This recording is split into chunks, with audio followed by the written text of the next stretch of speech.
What's up, everybody? Welcome back. Here we are continuing on with the lecture series of 1942, kind of the year the world hung in the balance, that most pivotal year of World War II.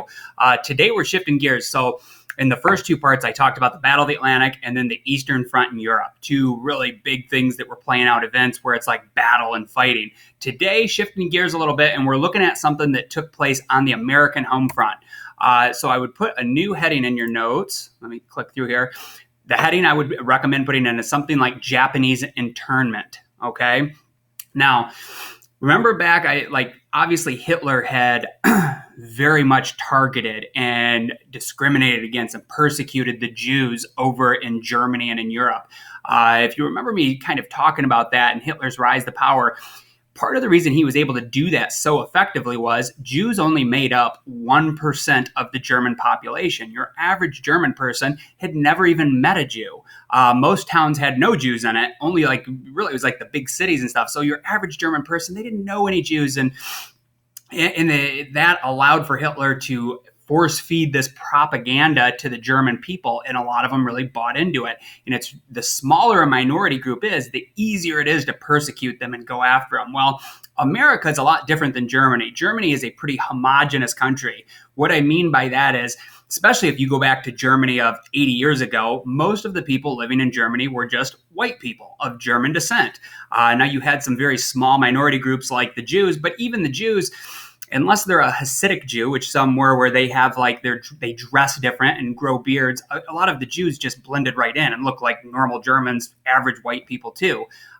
America's a little bit different because America's always been like a cultural melting pot. We've attracted immigrant groups for many years, hundreds of years. So America, for a big country, it's much more diverse than a lot of the other larger countries that we're talking about from this era.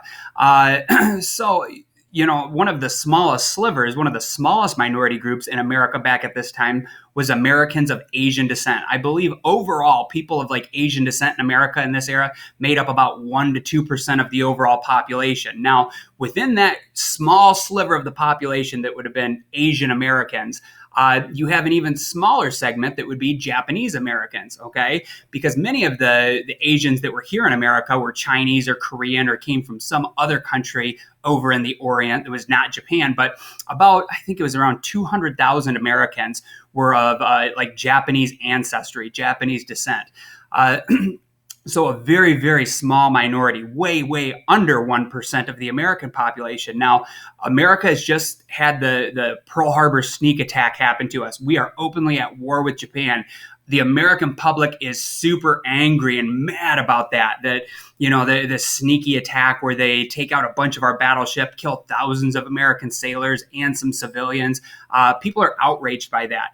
We also know, and I don't think your average American had a good understanding of this at the time, but our leadership for sure knows that the Japanese, from our eyes, are kind of fanatical because they have that honor culture. They view fulfilling their honor, being honoring their father and mother or honoring the emperor and their government as the thing of the utmost importance in their culture. Now, many of the Japanese people that had moved to America, they had moved to America for a reason. A lot of them were they wanted to get away from Japan. They didn't like something there. It was push factors, pushing them out of Japan. And then they saw something attractive over here in America. And that was a pull factor, just more freedom, more rights. So many of the people, the Japanese Americans that had moved over here, had migrated to America, had done so for a variety of reasons. They felt America was more attractive for them and raising their family than Japan was. However, do we know that all of those Japanese people are going to be loyal to America and on our side? This is a question that really perplexes FDR, our president, Franklin Delano Roosevelt, and the American leadership. And we know that, even if a small percentage of those 200,000 or so Japanese American citizens were still loyal to Japan, they could potentially cause a lot of damage on the home front. Think about it. We know the Japanese, and we were not really to this point in the war where they're using these tactics yet, but the Japanese army regularly did things like bonsai charges, where they would be hopelessly outmatched. They're running out of ammo. And when any other army would just surrender and become a prisoner of war, the Japanese army doesn't do that. They will when all hope is lost, they'll fix bayonets and just charge into the enemy lines, knowing that they're all going to die, but that satisfies their honor. That they would never surrender, and they're just going to go try to kill as many of the enemy as possible. Eventually in the war, they start doing like kamikaze attacks too, where they'll load a plane up with a bunch of bombs and fuel, and they'll have it go crash into an American ship. So it's a suicide mission. Not many other countries use tactics like that. So from our eyes, the Japanese, their culture is kind of like a fanatical honor culture. So what if just even a few of those Japanese Americans are still loyal to Japan? Maybe they came over here as spies. What if they're willing to sacrifice their lives and be like suicide bombers and go blow up American factories? That could cause a lot of disruption on the home front, right? So that's kind of a legit concern, I think. Now, what ends up being the solution to this? Well, it's something that's quite unethical and definitely violates all kinds of constitutional rights and freedoms. Most of those Japanese people are American citizens. And if you're an American citizen, like the Bill of Rights applies to you. You should have freedom of speech, freedom of religion. You should also have in the 4th, 5th, and 6th Amendments, it talks about your right to due process, meaning that you can't just get locked up for no reason. You have to be convicted of a crime and have a trial by jury. But that's not what's going to happen here with these Japanese internment camps. FDR is so concerned that there could be a small fraction of that Japanese population here in America that would try to do harm and sabotage America, and that they might still be loyal to the Emperor of Japan. That really freaks him out and concerns him. So he signs Executive Order 9066. All right, kind of an ominous sounding thing. An executive order, if you're not aware, it basically has the weight of law, but typically laws will get passed through Congress and then the president signs them. However, the president can just issue an order and just say, hey, I'm the commander in chief. This is the way it's going to be. So FDR, who is actually, if you go back into this period in history, we haven't talked about this a whole lot. He's a very progressive guy. He is a pretty liberal Democrat that was trying to give minority groups in general more rights and help out the downtrodden and people affected by poverty. Remember, he had become president during the Great Depression when all Americans are really suffering. So in general, FDR is usually a guy that wants to treat minority groups better. However, in this case, that's not what order he's going to give out. He actually gives out an executive order that I just mentioned there in February of 1942 that basically says every person living in America that is of Japanese ancestry, the whole family, mom, dad, the children, grandpa, anybody that's living with them, anybody that basically looks Japanese or it was from Japan, or even their parents were from Japan, had been born there, you're going to get locked up and put into essentially concentration camps, or we call them internment camps.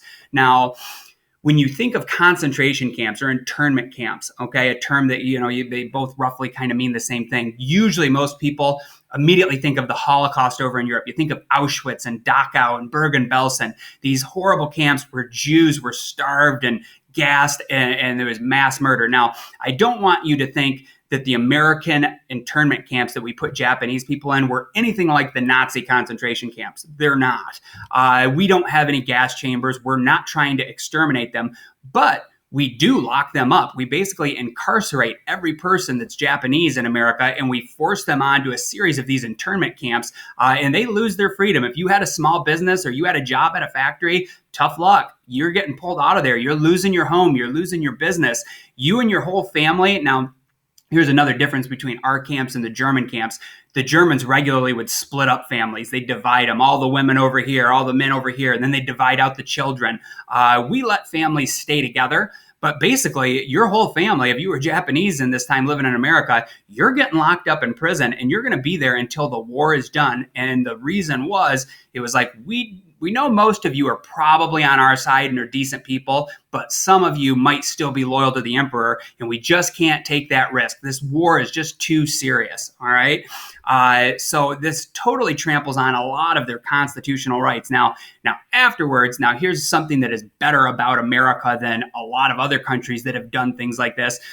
Years later, and granted, justice sometimes takes a long time to pan out, but this was tried in courts. Now, it's after the war is done and all these people have been released, but the Supreme Court does find years later that all of this was unconstitutional. And this was a huge violation of American constitutional principles. And Japanese Americans do win a settlement and get some money back. But really, for the amount of disruption that was caused in their lives, it probably really didn't do justice by just winning that court case years later. So kind of a rotten thing, but I can also it's really important, I think, going through history and looking back on other times. It's easy to judge people by the morals and ethics of today. If something like this, say America went to war with Japan today, now that would be a real long shot. Japan is one of our closest allies and a number one trading partner. So that's not going to happen. This is just a hypothetical. But if we did go to war with Japan today, or even say China or Russia, I don't think anybody, any president, whether it was Trump or Biden or Obama or Bush, would sign any kind of executive order just rounding people up. I think there's a consensus in America today that the Japanese internment camp, that whole thing that we tried, this experiment, was not the right thing to do, and it doesn't live up to American ideas and principles. But we can't judge people from other times in history by the morals and ethics and what we know today. We have to put ourselves back then. And you remember, this is before the American Civil Rights Movement. Really, World War II is going to kind of get the ball rolling on the Civil Rights Movement in America, which will be one of our next units coming up. So back in this era, 80 years ago, 100 years ago, the time period we've been looking at so far, racism was the norm back then. It was just taught in schools, and it was commonplace. So you have to think too, if you had grown up back in this time, your views would be different, because we're all products of our environment and what our culture is like and how we grow up and the conversations we have. That's going to shape our views and attitudes.